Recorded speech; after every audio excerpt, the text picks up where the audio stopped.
Professor Sir Charles Richard Bean has been the chief economist of the Bank of England, also served as the deputy governor for the monetary policy at the Bank of England. Among the many other posts that he holds, he is also professor at the London School of Economics, which is where we are this morning. It's a great privilege, it's an honor to be talking to this modest and distinguished man. Charlie, thank you for talking to me. Thank you very much indeed. May I begin by talking about what Adam Smith said? Adam Smith, the philosopher more than the economist. He said, "No society can surely be flourishing and happy, of which the far greater part of the members are poor and miserable." What would you say, Professor Sahib? Well, first of all, I think it's good that you've cited Adam Smith, the philosopher, and not Adam Smith, the economist. Obviously, he's the father of economics, and there's much wisdom in what he wrote that's still applicable today on the economic side. But he was, above all, a philosopher as well, and he grasped that for an economy, a society to function well, people have to feel included by it. And that's very relevant, I think, in the position we find ourselves today.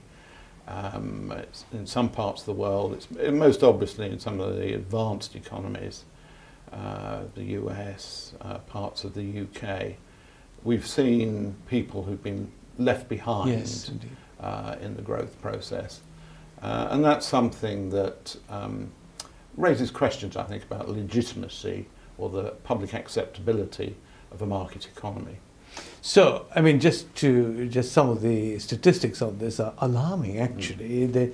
I just read that 8 people own half the wealth of the world. I mean, maybe arguable, and 70% of the population own only 3% of the wealth now.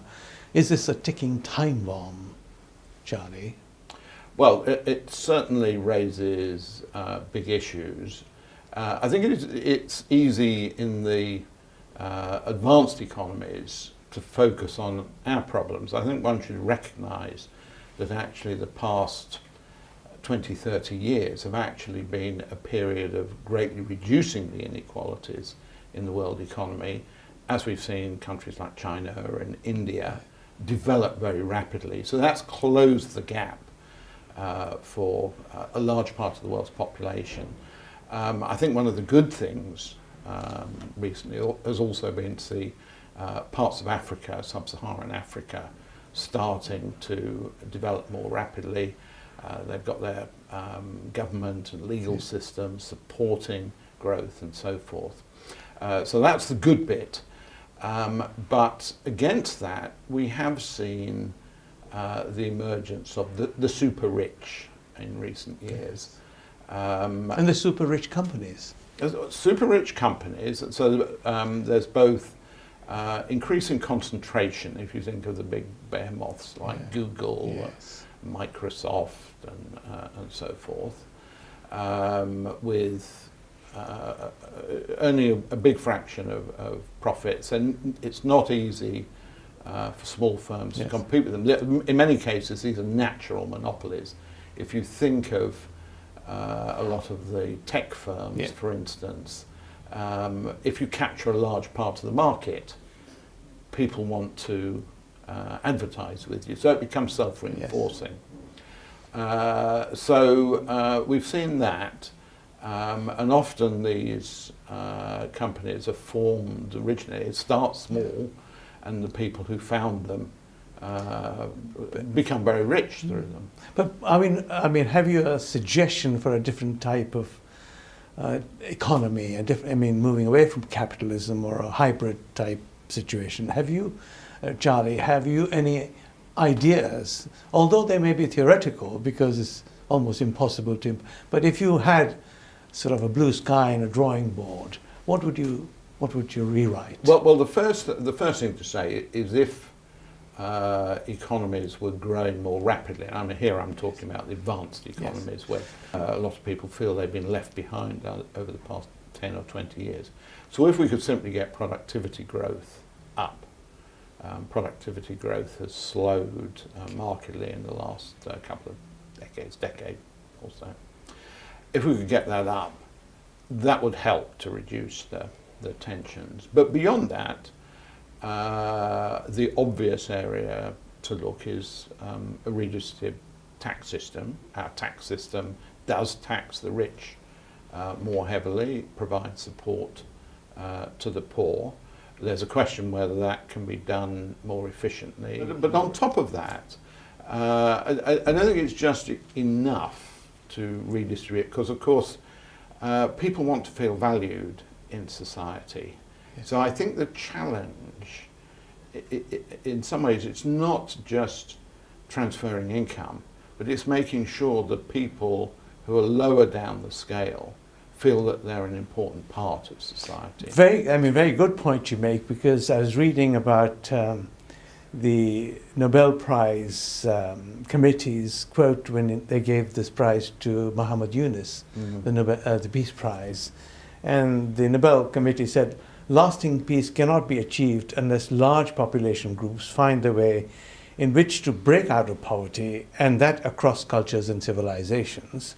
But more importantly, of course, the prize was given to Muhammad Yunus because of microfinance. Yeah. Now, what's your view on microfinance? It seemed to sort of touch upon what you just said, that it gives people the opportunity, the poorest of the poor, the opportunity to prosper. Well, that's a very good example of what looks like a relatively modest intervention, yes, but actually had very profound effects. That he realised that one of the obstacles in poorer societies, villages, yeah, in developing countries and so forth, was the lack of credit markets and so forth.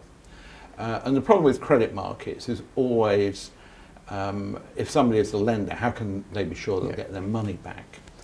But he realised that in that sort of environment you could rely on trust mechanisms to largely ensure repayment. And that, at least my understanding, was extremely helpful in... But why are we not doing more to facilitate that? We seem to... Because the more we include the rest of the world, which is underprivileged, and allow them to prosper, they'll create more demand for our goods and services. So I just don't know why we, as prosperous nations, don't intervene and help. Well, for there's a question about within the prosperous nations, and then prosperous nations helping less well-developed nations. I think you would say mostly in the prosperous, advanced economies, that the financial markets are there which enable people to borrow, although we've seen innovation in that area recently. But the concern in the West is often people over-borrowing and not being able to meet their obligations. And the separate issue, of course, which you raise, is the question about richer countries helping the poorer countries, and realising that that is to their benefit as well. I think that's really what now, you know, if you go back to the Gleneagles agreement of it's about 10 years ago now, but a key part of that supposedly was at least committing to the minimum 0.7% of GDP for aid. Now, you know, that's not a huge sum, but most countries haven't even managed to. I think what I'm saying is that the way we actually give aid, the way we actually help other nations, and in this country particularly, is, I think we honour our obligations. Yet it's not innovative enough to make this buck really count. Oh, I think that is absolutely right, because there is quite a lot of evidence that simply giving people money, except if this is disaster relief or something like that, but leave that on one side. But the key thing is building capacity in the recipient countries. So sometimes it involves changing institutions, improving legal systems, improving governance and so forth. And sometimes the aid can be useful in helping to encourage the private sector to come in. Yeah. So it's clever usage of the public sector money in partnership with the private sector, and making sure, of course, it doesn't get siphoned off by corrupt politicians, which does happen. Which happens a lot. But leaving other countries aside, even the Western world and this country, our economy is really dominated by either banks, large corporations, and government. Now, although you inferred to the fact that banks are available for us to borrow from and use, but the statistics are alarming, actually, that 5 banks take something like 90% of the deposits of this country. And even more alarming is that 70% of their lending is on fixed asset lending. Now, that's pretty useless, sorry if I may say so. It's the 30% which goes to businesses which needs to increase, doesn't it, to create increase in GDP and increase in activity. I mean, are banks dysfunctional? Well, I mean, you have to remember that financing things like house purchase of households is a very important function. Equally, in some cases, banks may be holding government bonds, so part financing government can be important. But financing business, of course, is important in facilitating investment.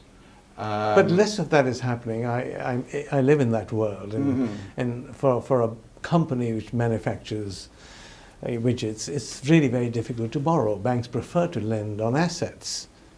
Yes, I think this is the distinction. Really, for large companies, they have lots of opportunities for finance, and they don't have to do it through banks. They can do it through the capital markets, corporate bonds, and so forth. It's a smaller business. And the markets function well. The issue is the smaller business. And you earlier made the remark about, we live in an economy that's mostly big business. Yes. So that's not really true. I mean, most of the businesses in this country are small businesses, SMEs. And half of the population work in small businesses and so forth. But of course, you've got some very big companies that dominate our perception. But the mechanisms for facilitating finance to smaller companies are a key area. And this then comes back to the question we were discussing earlier about how you can be sure people are going to pay you back. Yes. Collateral becomes important, so there needs to be something the lender can take back if the borrower defaults. So for lots of small businesses, the businessman ends up putting his house on the line as the security against the borrowing and so. But lending for small businesses should be on the ability to repay, really, rather than asset backing. Otherwise, it's both, because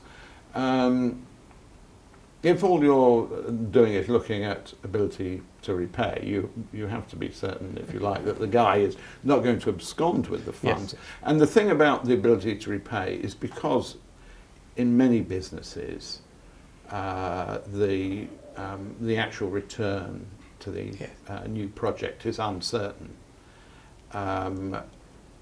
Having the security of the collateral is quite important. If you didn't have that, then the lender would put a pretty sizable risk premium on top. So the interest rate being charged becomes very high. But having said all of this, I do agree that there is an argument that certainly in the United Kingdom, we're somewhat missing that segment of the market which provides real growth funds to the sort of small and medium-sized enterprises. So an interesting new entrant to this country has been Handelsbanken. Yes, I know. And that's a key part of their philosophy is their market, the philosophy, and so forth. Yeah. And one of the things, certainly when I was at the bank, that I was quite heartened to see was the entry of a bank like that to try and provide the right competition in that segment of the market. I think it needs much more competition because, but with compliance, it's impossible really for small players to. I think this is an argument, and it's something actually the Bank of England has recognised, that you may want a lighter touch regime for smaller players. And after all, smaller banks, if they go under, they're not going to bring the economy down. The ones you really worry about as a central banker, a regulator, is the big ones, because if they collapse, they have tremendous systemic consequences. It's a very good. So they're the ones that you really need. And you need to encourage and maybe help them in other ways. Yeah. Now, the other part of our lives, financial lives, are these large corporations, and you mentioned, I think, Google or others. And again, with Google, for example, their turnover was something like 12 billion in the UK turnover, and they only paid 10 million of corporation tax, quite legitimately. We're finding this difference between tax evasion, which is illegal, and tax avoidance, which is legal. And we have sort of invented a new term called moral tax avoidance. Yes.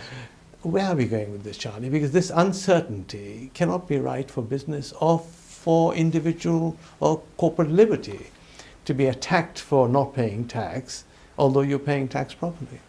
Yeah, I mean, clearly this is a difficult area.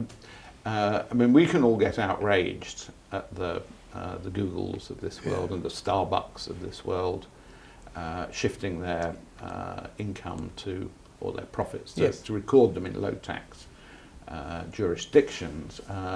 But as you say, it's legal, and we all indulge in legal tax avoidance. If I open an ISA. Yes, that's the other. That's a perfectly legitimate way of avoiding tax on my savings. I think, though, as regards the corporate side of things, and here there's an obvious economic issue that's arisen, and I think a solution to it too. The problem has arisen because the international corporate tax system that we have is premised on the idea that you levy the taxes on where the value is created, on the output side, if you like. And that was perfectly appropriate for the sort of economy we had 20, 30, 40 years ago. Because you had manufacturing and services. And you could clearly work out where the value was added. In the modern digital economy, where intellectual property is a much larger part, it becomes much less clear where the value is created. Particularly everything is in the cyber world. Yeah, absolutely. Yeah. And it also becomes much easier for businesses to change the location of where the value is supposedly added by having an appropriate charge on the intellectual property. But now to come to the solution here. That's what you're saying. Okay, you see, the solution is to have taxes which are not levied in relation to where the value added is created, but where the services are sold. Okay, so when a service is received, that is where it's effectively turnover. Yes. And the issue is, of course, how do we move from where we are to there? And this, I think, is something where ideally you want international agreement, that we want to move from the existing basis for corporate taxes. So a unitary type basis like California, I think, has, or a worldwide profit which is attributed to different. Well, there may be different ways of implementing it, but the key thing is the turnover. That you need international agreement. Oh, now, I can't say I'm a fan of most of the things that Donald Trump is doing, but one of the areas which actually makes a bit of sense, is that he has been pushing towards something which actually looks a little bit more Yes. along the lines of a sensible basis for corporate taxes. Now that you mentioned President Trump, I can't resist but say something. I mean, he tweeted, I think it was some years ago, he said the concept of global warming was created by and for the Chinese in order to make US manufacturing uncompetitive. I mean, I'm talking about a very serious subject, Yes. actually, climate change. Yet we have the leader of the free world, talking like that. I mean, how do you feel about that? Well, I mean, from a climate, yeah. I mean, the the thing about views like that, they completely fly in the face of scientific knowledge. It's basically ignoring facts because they're inconvenient and constructing an alternative narrative. And if there's one thing I feel very strongly about, reflects why I'm now back in the academic world, it's that respect for facts and argument that's built on evidence and reason, rather than emotion and self-seeking. But you alluded to this thing called GDP, gross domestic product. Are we too obsessed with pursuing, just the growth, rather than, if you like, the quality of life index, like the gross happiness index in Bhutan? Are we on the wrong track by just pursuing this relentlessly, rather than gauging our progress in a more holistic sort of way? What is certainly true, and I mean all economists would agree with this, is GDP is not a measure of welfare. And first of all, it should be said, it's become much more difficult anyway to measure GDP in a digital world. There's new challenges. It was fine for measuring the amount of stuff when stuff we was don't have time, but stuff. we would have talked about that too. But yes.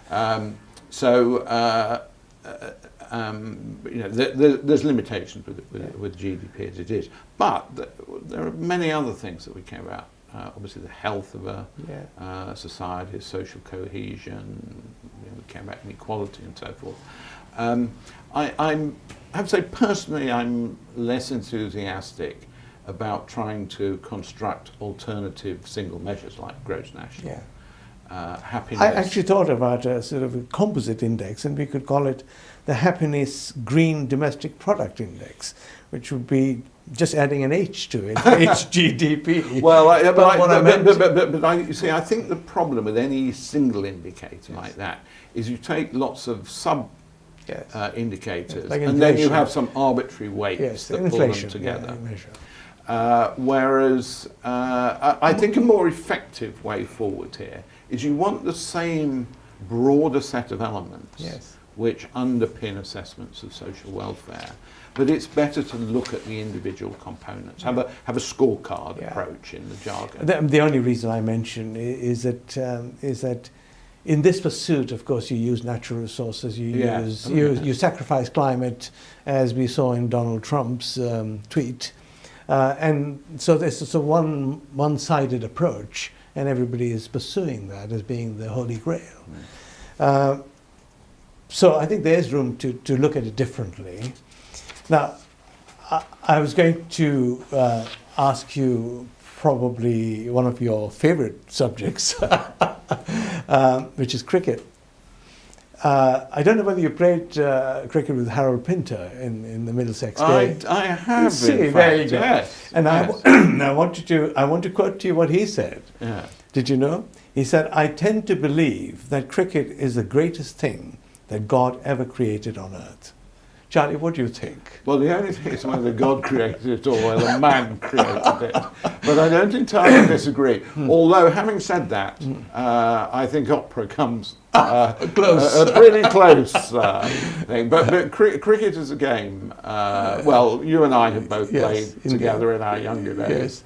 And it is a remarkable Because it is more than a game. Yes. It's a way of life. I think so. Finally, it reminds me of the words of Harry Truman. He said, give me a one-handed economist. All my economists say on the one hand, but on the other hand. Charlie, I say to you, thank you for being a one-handed economist. Thank you. Thank you.